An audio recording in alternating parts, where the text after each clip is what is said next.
He imprisoned me for 2 years because of his mistress. The day I am released will be his total downfall. The day I walked out of prison, I didn't feel relieved. I felt prepared, because the man who put me there believed my silence meant defeat. He was wrong, it meant patience. I lost 2 years of my life because of my husband's mistress. What he didn't realize was that prison didn't break me, it taught me how to wait. The day Zaina Collins walked out of prison, she didn't look relieved. That alone would have unsettled anyone watching. No shaking hands, no tears, no rush toward freedom. She stepped into the daylight like someone returning from somewhere private, somewhere that had already changed her. 2 years. That was how long her husband had let her sit behind concrete walls while he built a new life with the woman who helped put her there. 2 years of silence. 2 years of being called a criminal. 2 years of being forgotten on purpose. The guard said her name flatly, as if it meant nothing. She nodded once, signed the paper, and walked forward. That was it. No speech, no apology, no explanation. What no one knew, not the guards, not the people passing by, not even the man who believed he'd won, was that this moment wasn't her ending. It was his deadline. Zaina paused just outside the gate. She lifted her face toward the sky and closed her eyes, not in gratitude, but in calculation. Because prison had taken many things from her. But it hadn't taken her memory. And it hadn't taken her patience. 2 years earlier, she had walked into a police station believing truth mattered. She had walked out in handcuffs. Julian Cross, her husband, had stood to the side that night, composed and quiet, answering questions with the calm confidence of a man who had already rehearsed the outcome. He never raised his voice, never defended her, never met her eyes. Zaina remembered searching his face, waiting for recognition, for panic, for love. Nothing came. That was the moment she understood something she didn't yet have words for. She was no longer his wife. She was his obstacle. The story Julian told was clean, convincing, easy to believe. A misunderstanding, a mistake, a wife who had gone too far. And standing just behind him, close enough to be mistaken for support, was Serena Vale, the woman he claimed was just a colleague. Serena never spoke. She didn't have to. She looked at Zaina with something colder than hatred. Relief. Prison didn't shock Zaina. It erased her. Her name became a number. Her voice became background noise. Her truth became her side. The first months were the hardest. Not because of fear, but because of how quickly the world accepted her disappearance. Julian didn't miss a visit at first. He came with concern on his face and explanations in his mouth. He spoke gently, as if kindness could undo what he'd already allowed. Serena came too, always together. They sat across from her like they were checking on a task they had already completed. Zaina watched them without speaking. The first time, she cried after they left. The second time, she stayed silent. By the third time, she refused to see them. That refusal confused Julian. He expected anger, begging, questions. What he didn't expect was restraint. And restraint unsettles people who depend on control. Time passed differently after that. Zaina stopped measuring days by visits and started measuring people by what they revealed when they thought she no longer mattered. She listened. She noticed which guards talked too much, which inmates understood systems, which rules bent quietly when pressure was applied patiently. She learned something important in those 2 years.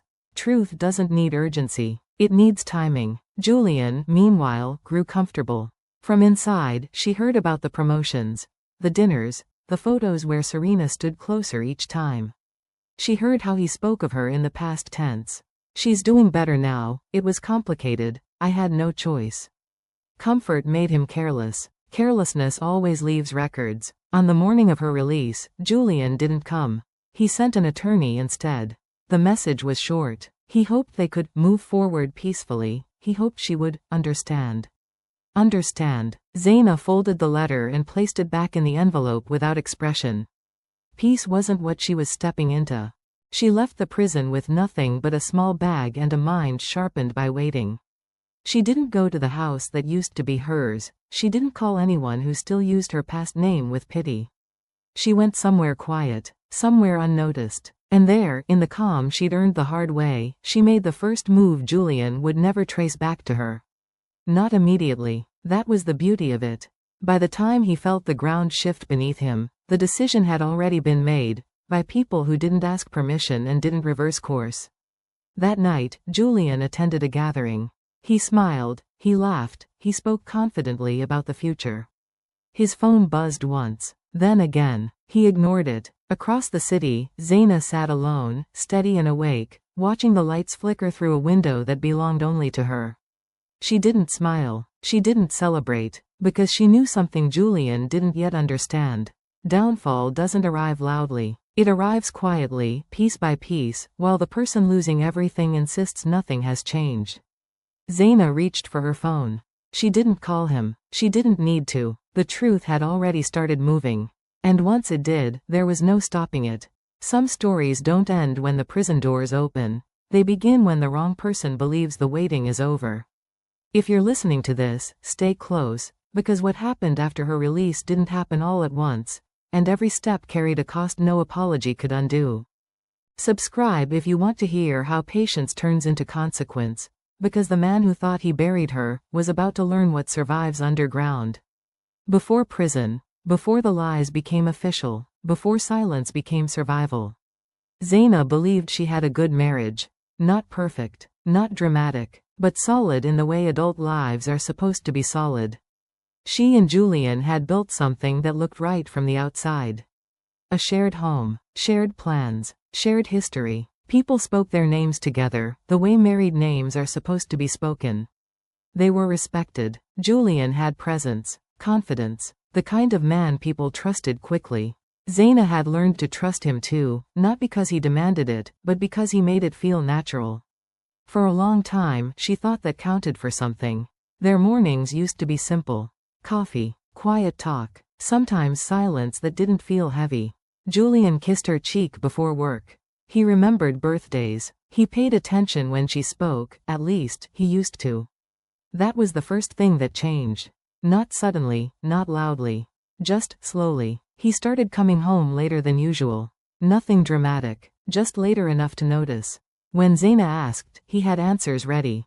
Meetings, traffic, new responsibilities. She didn't push. Trust teaches you to give space even when your instincts ask questions.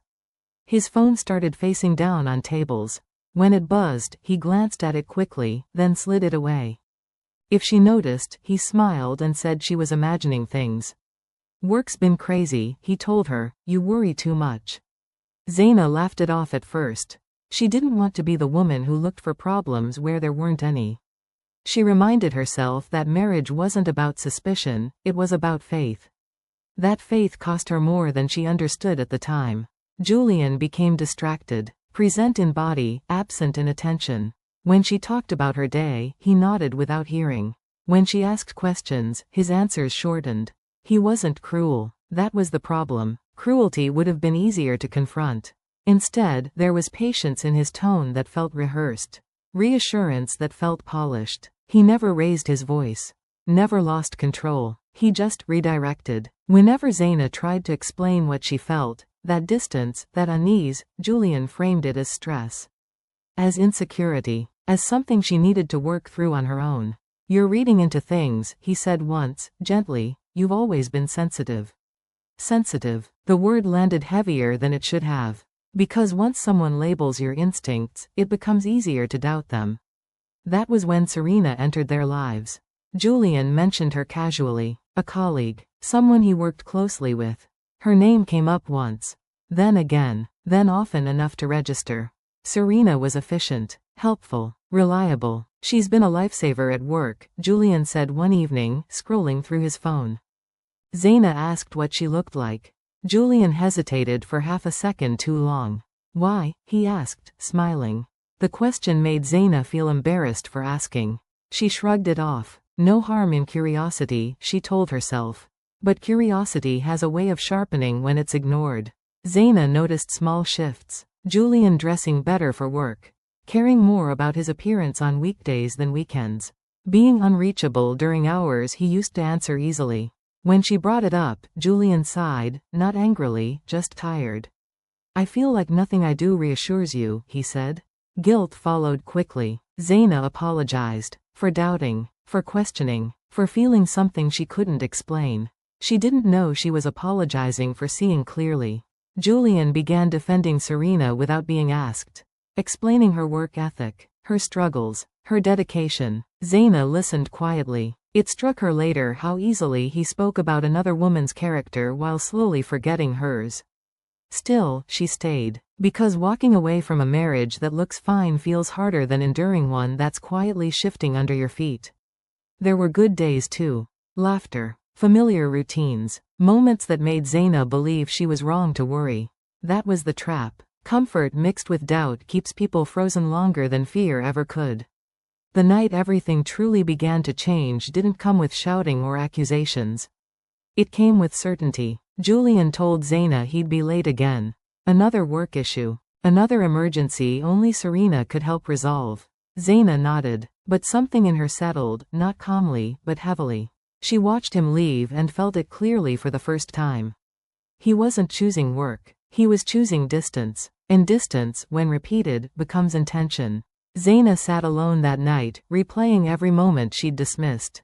Every question she'd swallowed. Every instinct she'd labeled insecurity because someone she loved told her it was.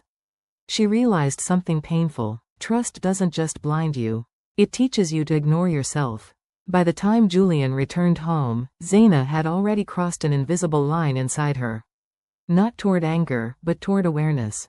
She didn't confront him. She didn't accuse. She simply watched. And that quiet decision, to stop explaining herself, was the moment the marriage stopped being safe. Julian noticed the shift. He asked if she was okay. Zaina said yes. That lie tasted different than the others. Because this time, she knew exactly what she was protecting. Not the marriage. Herself. Some betrayals don't start with lies. They start with reassurance that trains you not to trust your own voice. If this feels familiar, stay with this story. Because what Zaina ignored here, became the reason everything else was possible. Subscribe if you want to hear how awareness turns into consequence, and how the woman who trusted too deeply learned what patience can cost someone who underestimates it. Serena Vale didn't arrive loudly. She didn't burst into Zaina's life or announce herself as a threat. She slipped in quietly, the way certain changes do, so gently that by the time you notice them, they already belong. At first, Serena existed only in conversation. Julian mentioned her when he talked about work. Not with excitement, not with secrecy, just casually enough to feel harmless. Serena handled the report today. Serena stayed late to help clean things up. Serena understands the pressure I'm under. Zaina listened without reacting. She told herself there was nothing wrong with a name being repeated. People worked together. That was normal. She didn't want to become suspicious over nothing. But the way Julian spoke about Serena felt careful. Too careful. He spoke about her competence more than her role. About her loyalty more than her job. About her support in ways that sounded personal, even when wrapped in professional language. Zaina noticed herself stiffen every time Serena's name came up. Julian noticed too. That was when the tone changed. The first time Zaina asked a direct question, just one, Julian smiled like she'd said something unreasonable. "Why are you so focused on her?" he asked gently. "She's just a coworker." Just. The word felt dismissive without being cruel. Zaina hesitated. She tried to explain the feeling instead of making an accusation. She talked about distance. About late nights. About how things felt different. Julian listened patiently. Then he sighed. "You're letting your imagination get the best of you," he said. "Not everything means something." That sentence stayed with her.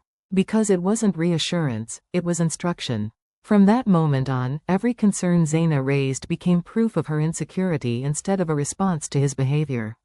If she asked why he was late, he said she was being controlling. If she noticed changes, he said she was overthinking. If she grew quiet, he said she was withdrawing. Somehow, every reaction became her fault. Serena appeared for the first time in person at a work event Julian insisted Zaina attend. "She's harmless," he said. "You'll like her." Zaina didn't like her. Not because Serena was rude or obvious. Because she wasn't. Serena was polite, calm, friendly in a way that felt practiced. She spoke with ease and smiled without effort. When she greeted Zaina, her tone carried warmth, but her eyes measured. Julian watched them closely. That detail didn't escape Zaina. Serena touched Julian's arm when she laughed. Briefly, casually. The kind of touch meant to look accidental. Julian didn't move away. Zaina told herself it meant nothing. But meaning doesn't require permission. On the drive home, Julian praised Serena. "She's been such a help lately," he said. "Honestly, I don't know how I'd manage without her." Zaina stared out the window. He hadn't said anything wrong. That made it worse. From then on, Serena became part of their lives in subtle ways. Julian referenced her opinions, quoted her suggestions, compared Zaina's concerns to Serena's calm approach. Serena doesn't stress about things like this.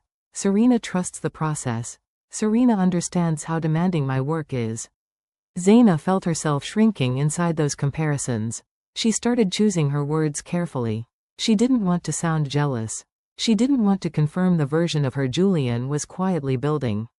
But restraint didn't protect her. It weakened her position. Serena never crossed an obvious line. She didn't flirt openly. She didn't challenge Zaina directly. She existed just close enough to be undeniable and just distant enough to remain defensible. That balance made Julian protective. When Zaina finally said Serena made her uncomfortable, Julian's patience thinned. "I don't recognize this side of you," he said. "You're turning something simple into a problem." The words stung, because Zaina didn't recognize herself either. She used to trust her instincts. Now she second-guessed them before they even formed. She started apologizing for asking questions. She softened her tone. She swallowed thoughts that used to come easily. Julian noticed. And once he noticed, he leaned into it. He began framing Serena as reasonable and Zaina as emotional. Serena as supportive and Zaina as demanding. Serena as easy and Zaina as complicated. Zaina felt guilt before she felt anger. Guilt for doubting her husband. Guilt for feeling threatened. Guilt for wanting reassurance. That guilt became the opening. Serena didn't steal Julian. Julian handed himself over slowly, piece by piece, while convincing Zaina she was the one pushing him away. The night Zaina realized the truth didn't come with proof.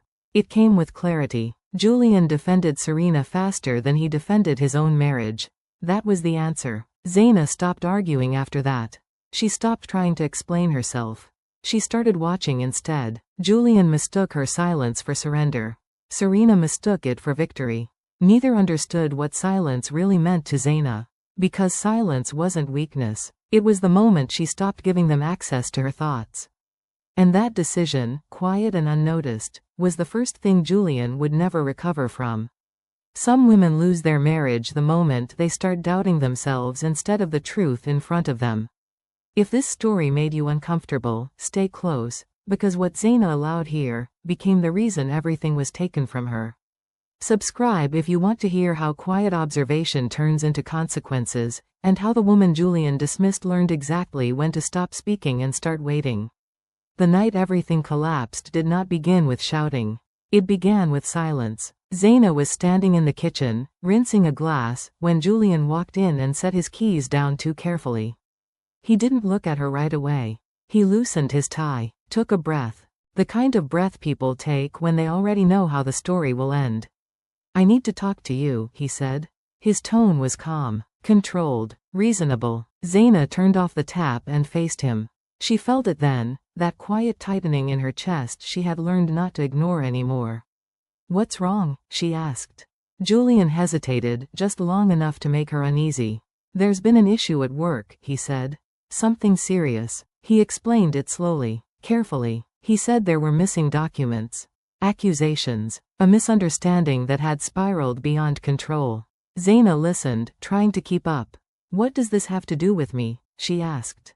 Julian looked at her then. Not with anger, not with panic, with calculation. "They're asking questions," he said.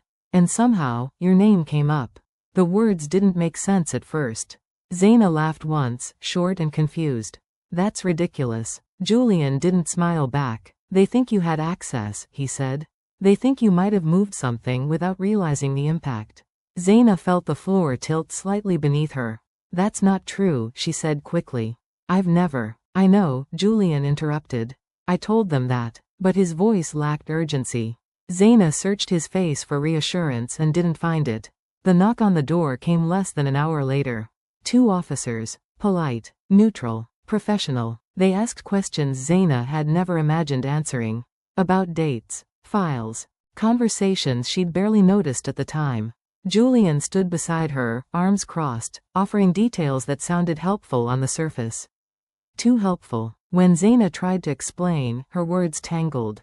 The more she spoke, the less confident she sounded, even to herself. Julian filled in the gaps. "He's just trying to help," one of the officers said kindly. Zaina turned to Julian then, waiting for him to correct something. Anything. He didn't. The room felt smaller by the minute. The officers stepped aside and spoke quietly. When they turned back, their expressions had shifted, not hard, just resolved. "We need you to come with us," one of them said. Zaina froze. "What?" she asked. "Why?" Julian spoke before they could answer. "It's just procedural," he said. "Once everything's cleared up, you'll be home." Home. The word felt hollow. As the officers guided her toward the door, Zaina looked back at Julian. Her heart was pounding now, loud enough to drown out everything else. "Julian," she said, "tell them this is a mistake." He avoided her eyes. "I'll handle it," he said quietly. Serena was already waiting outside. Zaina saw her from the doorway, standing a few steps away, arms folded, expression carefully neutral. Not shocked. Not confused. Prepared. That was when understanding struck Zaina with brutal clarity. This wasn't a misunderstanding. It was a transfer. They weren't taking Zaina because they were unsure. They were taking her because someone needed to be protected. And it wasn't her. At the station, time moved in fragments. Fingerprints. Questions. A holding room that smelled faintly of disinfectant and finality. Julian arrived later. He spoke with officers privately. Nodded. Clarified details. Signed something Zaina wasn't allowed to read. When he finally approached her, his voice was gentle. "I'm doing everything I can," he said. Zaina stared at him. For the first time, she saw it clearly. The distance. The rehearsed calm. The way Serena's name never came up, not once. He wasn't fighting for her. He was managing the fallout. Zaina was no longer his wife. She was his risk. When they led her away, she didn't cry. She didn't scream. She watched Julian from over her shoulder, waiting for him to stop them. He didn't move. Serena stepped closer to him instead. That image followed Zaina into the cell. Concrete walls. A metal bench. Silence that pressed in from all sides.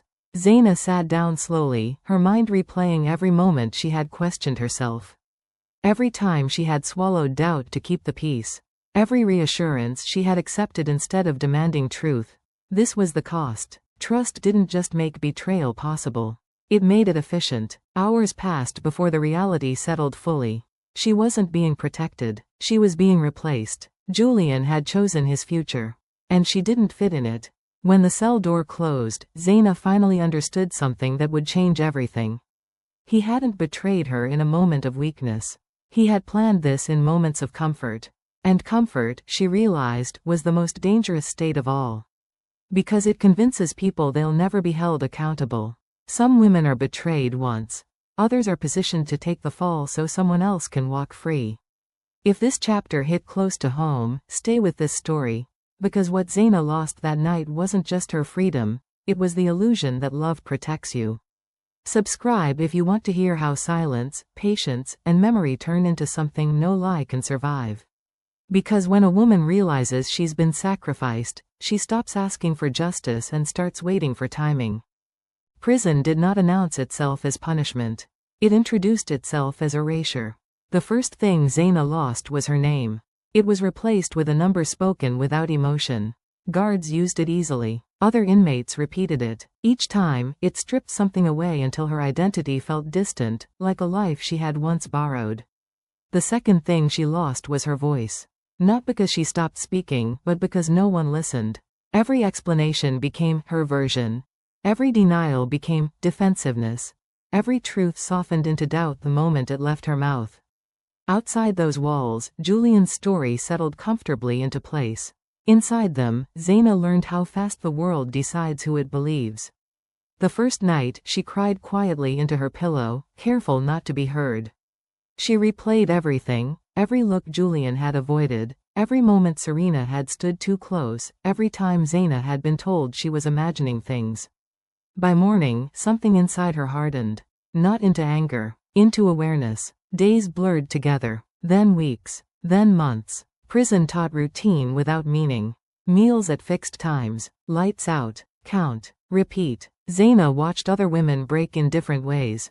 Some fought loudly. Some shut down completely. Some lost themselves in stories of who they used to be. Zaina did something else. She paid attention. The first time Julian asked to visit, the message came through an officer. "You have visitors," they said. Her stomach tightened. She imagined his face. Calm. Concerned. The same tone he had used the night she was taken away. She shook her head. "No," she said quietly. The officer looked surprised. "You're sure?" Zaina nodded. That refusal wasn't dramatic. It didn't feel brave. It felt necessary. Julian returned the next month. So did Serena. This time, the officer mentioned both names. "They're together," he added. Zaina didn't respond. She simply sat on her bunk and stared at the wall. "No," she said again. The visits continued every month. Julian never missed one. Neither did Serena. They came together like a united front. Like concern could be shared evenly between betrayal and comfort. They brought questions, apologies, updates. Julian sent messages explaining how hard things were on the outside. How he was doing his best. How Serena had been supportive. Zaina refused every time. At first, the refusals were instinctive. She didn't want to see them. Didn't want to hear explanations shaped to manage her emotions. Later, the refusals became intentional. She realized something important during those months. Every reaction she gave them, every tear, every question, every accusation, would only confirm the story they needed her to play. A broken woman. A regretful wife. A problem being managed. Silence denied them that. Silence confused them. She learned from guards that Julian seemed frustrated. That he asked why she wouldn't speak to him. That he requested exceptions. Zaina said nothing. Inside her cell, she began to reflect instead of react. She replayed conversations not with regret, but with clarity. She saw how Julian had redirected blame. How Serena had stayed quiet while positioning herself safely. Zaina understood now that manipulation didn't require cruelty. It required patience. And patience, she realized, could be learned. Months passed. Her reputation outside solidified without her. News traveled slowly inside, but it reached her eventually. Julian had moved forward. Serena was openly by his side. Zaina let the grief come when it needed to, but she didn't let it rule her. She started listening to people around her. Not gossip. Patterns. Who spoke too much? Who stayed quiet? Who understood systems better than others? She learned which rules bent quietly. Which ones never did. Prison stripped her of comfort, but it sharpened her observation. That was the trade. By the second year, something shifted. Zaina stopped feeling erased. She started feeling invisible. And invisibility, she learned, was power when no one was watching closely.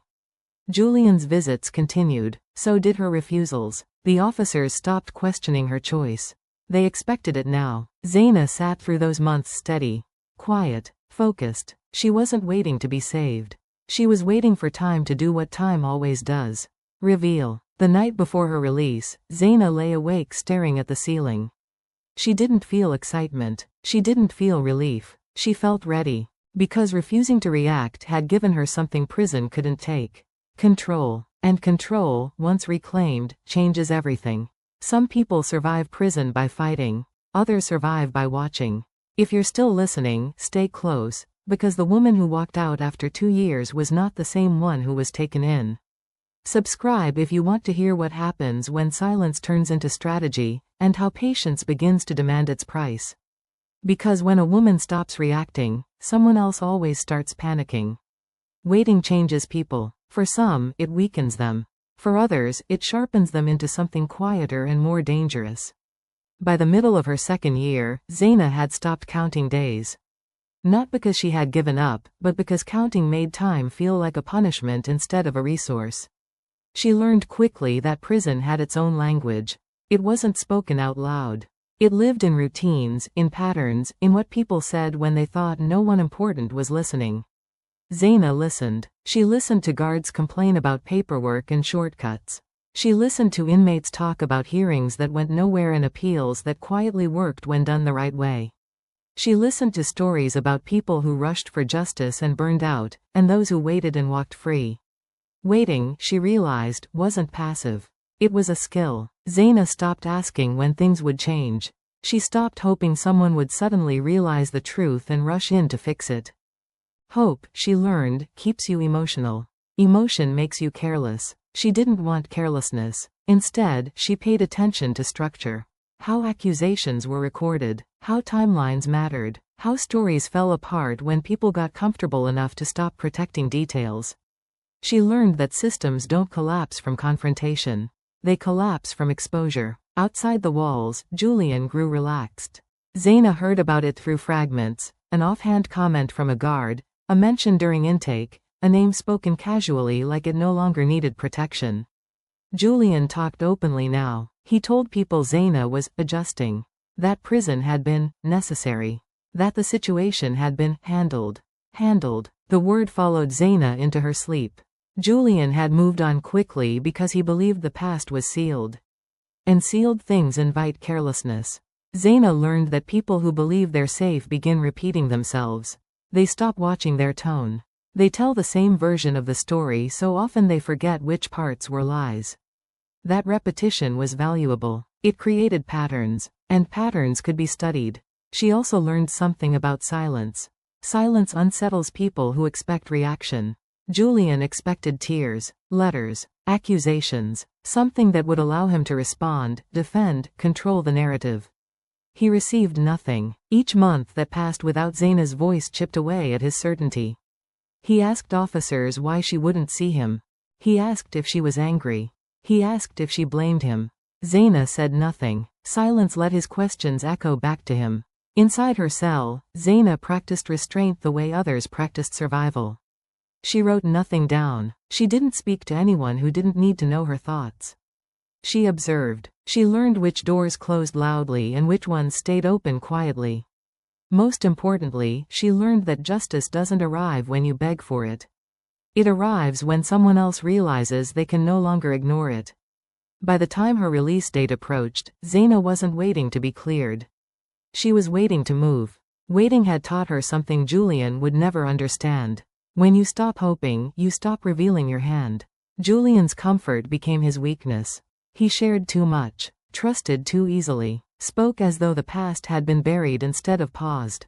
Serena remained by his side, but even that detail changed. Zaina heard her name less often. Comfort had replaced caution, and comfort always slips. The night before her release, Zaina lay awake, not thinking about freedom, but about timing. She didn't imagine confronting Julian. She didn't imagine explanations or apologies. She imagined alignment. What moved first? What followed? What stayed still until the moment it mattered? She understood now that her silence had already done its work. It had trained them to believe she was finished. And believing someone is finished is the most dangerous mistake a person can make. When the lights came on that morning, Zaina stood calmly. She packed her few belongings. She straightened her clothes. She breathed evenly. She wasn't stepping back into the world as a victim. She was stepping back as someone who had watched long enough to know exactly where to apply pressure. Waiting hadn't saved her. It had prepared her. And preparation, she knew, was the part Julian never saw coming. Some people wait for justice to arrive. Others wait until the moment justice can't be ignored. If this chapter felt quiet, stay close, because quiet is always the warning sign. Subscribe if you want to hear what happens when patience meets opportunity, and how the woman everyone underestimated takes her first step back into the world. Because when waiting ends, movement begins. Zaina was released on a Tuesday morning. No announcement, no crowd, no apology. A guard said her name the way it had been said every day for 2 years, flat, practiced, without meaning. She signed a form, collected a small bag, and stepped through the final door. That was it. The air outside felt different, not lighter, just real. Zaina paused for a moment, letting it settle. She didn't cry. She didn't smile. She didn't rush. She had waited too long to waste this moment on emotion. No one came to meet her. Julian didn't show up. Serena didn't pretend to care. That absence told Zaina everything she needed to know. They believed she would return quietly to whatever life they'd left her. Broken, ashamed, grateful for scraps. They were wrong. Zaina didn't go to the house she once shared with Julian. She didn't even drive past it. That place belonged to a version of her that no longer existed. Instead, she went somewhere anonymous. Somewhere neutral. Somewhere she could sit without being watched. The first thing she did was change her phone. New number. New accounts, clean slate. Not because she wanted to disappear, but because she wanted control. Then she made a call. Not to Julian. Not to anyone who would ask how she was. She called someone who had once told her, quietly, to reach out if things ever stopped making sense. The conversation was short, careful. Zaina didn't explain everything. She didn't accuse. She didn't beg. She asked one question. Is it still there? The pause on the other end told her the answer before the words came. Yes, the voice said. It's still there. Zaina thanked them and ended the call. That confirmation steadied her, because she hadn't imagined it. What she suspected during those long months of silence had been real all along. Next, she activated something Julian believed had been buried years ago. An account he'd dismissed. A record he assumed no one remembered. A trail he thought had faded with time. Zaina didn't rush. She checked dates, timelines, names. She didn't touch anything yet. Touching too early leaves fingerprints. Instead, she observed how easily information still moved when you asked the right questions in the right order. By afternoon, she knew enough. Enough to confirm what waiting had taught her. Julian had grown comfortable. Too comfortable. He had reused stories, repeated explanations, trusted the same people with too much information. He'd assumed Zaina's silence meant the past was sealed. But silence hadn't sealed anything. It had preserved it. Zaina walked through the city unnoticed. No one recognized her. No one whispered. She liked it that way. That evening, Julian attended an event. Zaina knew because she'd been told, casually, without importance. He's celebrating, someone said. Big night. Zaina sat alone as the sun set, watching lights come on in buildings she'd once passed every day.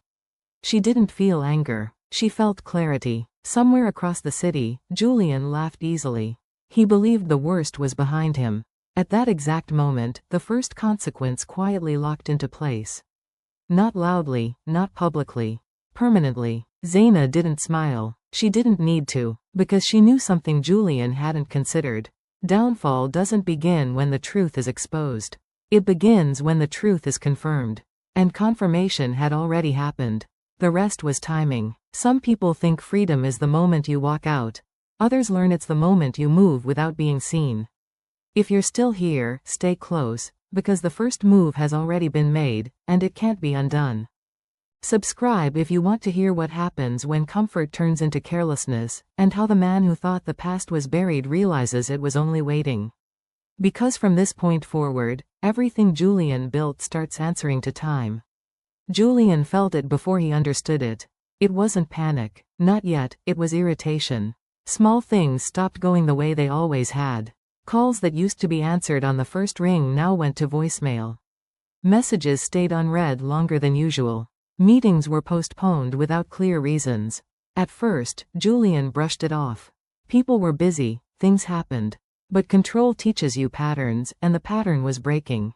He called one of his closest allies late one afternoon. Someone who usually picked up without hesitation. The call rang, then rang again. No answer. Julian frowned, checked the screen, and tried again later. Still nothing. Across the city, Zaina sat quietly, her phone face down on the table. She didn't need to make calls. She didn't need to explain herself. She watched. Julian started talking more, asking questions in places where he used to give orders. His tone shifted slightly, still confident, but searching. What's going on? He asked someone over dinner. Why is everyone acting strange? They laughed it off. Zaina heard about it through indirect channels. The way you hear about weather changing before you step outside. He seems distracted, he's asking a lot of questions. He doesn't look as comfortable as he used to. Comfort had been Julian's armor. Now it didn't fit the same. Serena felt it too. She noticed it in the way Julian checked his phone more often. In how his answers to her questions became shorter. Less reassuring. When she asked if everything was okay, Julian told her not to worry. But reassurance works best when it's true. Serena began reaching out to people on her own. trying to reinforce connections that suddenly felt loose. Some responded politely. Others didn't respond at all. Zaina noticed Serena's name appearing in conversations more often, this time with uncertainty attached to it. She's been calling a lot. She seems nervous. She's asking questions she shouldn't be asking. Protection was thinning. Zaina didn't interfere. She didn't need to. Power rarely vanishes all at once. It slips when people stop aligning with it. Julian's public image remained intact, but something underneath had shifted. Invitations arrived later. Conversations ended sooner. People leaned away without realizing they were doing it. At a gathering one evening, Julian stood with a group he'd known for years. He spoke confidently, laughed at the right moments. But when he paused, just for a second, no one filled the silence. That had never happened before. Zaina heard about that pause. She understood its meaning. Silence doesn't reject you outright, it creates space. And space is where doubt grows. Julian tried to reassert control. He scheduled meetings, sent reminders, offered explanations before questions were asked. That effort revealed more than it fixed. Serena confronted him late one night. "You said everything was handled," she said. "You said this was over." Julian didn't answer right away. That hesitation was new. Zaina imagined Serena's face in that moment. The realization setting in slowly, painfully. She had aligned herself with certainty. And certainty was slipping. Financial questions Urfist next. Small at first. Reviews. Delays. Requests for clarification that should have been routine. Julian handled them smoothly, on the surface. But stress changes posture. It shows in tone, in timing. Zaina noticed it all from a distance, like someone watching a structure develop cracks before the sound reaches the ground. She didn't feel satisfaction. She felt confirmation. Julian began calling numbers he hadn't called in months. Old connections, former favors. Some answered politely. Some didn't answer at all. The imbalance unsettled him more than outright rejection would have. Serena pulled back, not dramatically, carefully. She stopped appearing in public as often. Stopped posting. Stopped standing so close. Zaina recognized that instinct. Self-preservation. By the end of the week, Julian knew something was wrong.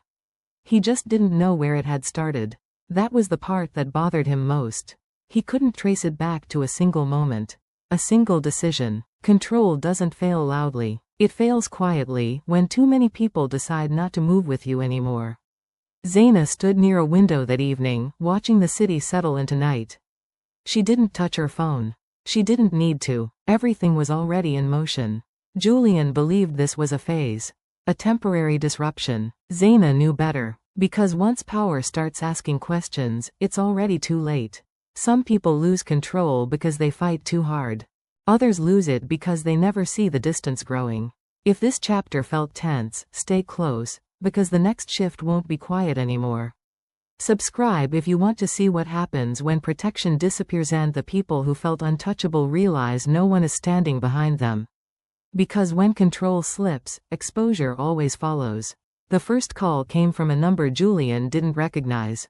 He almost ignored it. Almost. Something in his chest tightened before the phone stopped ringing, and he answered without his usual confidence. The voice on the other end was polite. Calm. Official. They asked if he had a moment to clarify a few details from a situation that had occurred 2 years earlier. Julian's expression didn't change, but his posture did. He said yes. Across the city, Zaina sat quietly at a small table, her hands folded, listening to someone else speak carefully into a phone. She didn't interrupt. She didn't rush the conversation. She answered only what was asked. Nothing more. That was how the questions returned. Not with accusation, not with urgency. With interest. Authorities reopened files not because someone demanded justice, but because inconsistencies no longer lined up cleanly. Stories that had once fit together comfortably now left gaps. Gaps invite attention. Attention invites review. Review invites truth. Julian told himself this was manageable. He had explained everything before. He had documents. He had witnesses. He had a story people accepted. What he didn't have anymore was protection. The second call came the following day. This time, the questions were more specific. Dates, names, actions taken, on his advice. Julian felt something unfamiliar creep into his voice when he responded. Uncertainty. Zaina learned about the calls indirectly. Through pauses in conversation. Through careful wording from people who suddenly wanted distance from certainty. She didn't celebrate. She didn't smile. Because she understood what was happening. This wasn't punishment. It was exposure. Serena disappeared quietly. No announcement. No defense. No loyalty speech. One day she was there. The next, she wasn't. Her phone went unanswered. Her name stopped coming up in conversations. Her presence evaporated the moment protection became risky. Julian noticed. He asked about her casually at first. Then more directly. No one had answers. That absence cut deeper than betrayal. Because Serena wasn't being loyal anymore. She was being careful. Julian reached out to Zaina that night. He hadn't called her in months. His name appeared on her phone without warning. Zaina stared at the screen for a long moment before answering. "Hello," she said calmly. Julian's voice sounded different. Not angry, not commanding. Smaller. He didn't accuse. He didn't defend. He didn't pretend things were fine. He asked how she was. That question, coming so late, landed heavily. Zaina answered politely. Julian paused, then said something she'd never heard from him before. "I didn't think it would go this far." Zaina closed her eyes. That sentence told her everything. He hadn't believed consequences were possible. She didn't respond right away. Julian filled the silence with explanations. With regret shaped to sound sincere. With reminders of history, of marriage, of shared years. Zaina listened without emotion. Then she spoke. "I'm not interested in fixing what was built on lies," she said. Julian tried again. He suggested meeting, talking privately, clearing the air. Zaina refused. Not harshly, firmly. "I don't need confrontation," she said. "I needed truth." Julian didn't argue. That silence was louder than anything he could have said.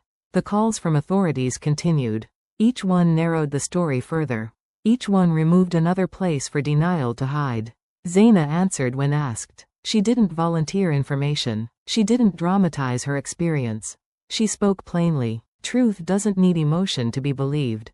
Julian's world shrank steadily. People stopped asking how he was doing.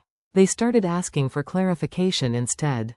Support turned into distance. Distance turned into avoidance. Zaina didn't watch closely. She didn't need to, because she understood something crucial. She wasn't destroying Julian. She had simply stopped shielding the truth. And truth, once uncovered, doesn't need help doing damage. By the end of the week, Julian reached out one last time. He didn't leave a message. Zaina didn't return the call. Closure doesn't always come with conversation. Sometimes it comes with refusal. Serena was gone. Julian was exposed. And Zaina felt something settle inside her. Not victory. Finality. Because revenge requires obsession. And Zaina had already moved past that. Some people think justice looks like revenge. Others learn it looks like stepping back and letting truth breathe. If you're still listening, stay close, because what's coming next isn't loud, but it's permanent.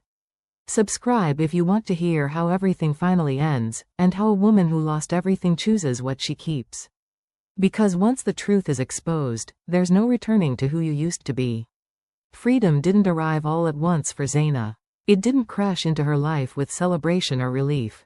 It came quietly, in pieces, spread across ordinary days that no longer carried fear. She noticed it first in the way she slept. No more waking up braced for impact. No more replaying conversations that couldn't be changed. The weight she'd carried for years began to loosen, not because she forced it to, but because there was nothing left holding it in place. Julian's downfall didn't come with headlines Zaina needed to read. She didn't track updates. She didn't ask questions. She didn't wait for confirmation. She didn't need it. Some endings don't require witnesses. She heard enough to know it was final. The calls stopped. The explanations ended.